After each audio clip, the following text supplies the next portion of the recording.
Dear viewers, welcome back to the Simplest Learning. In today's video, you will learn rain vocabulary.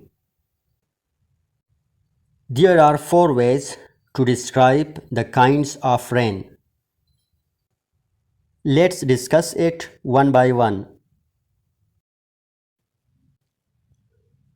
When there is very light rain, you should say it's drizzling.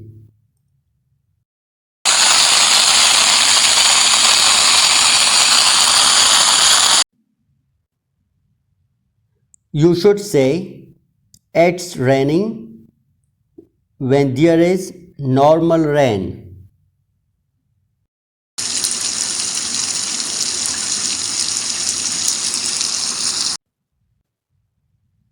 When there is heavy rain, you should say it's pouring.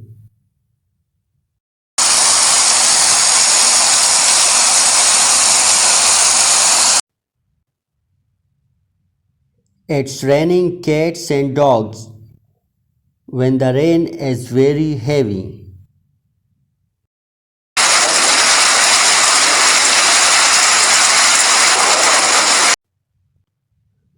Hope you may have understood when to use these sentences.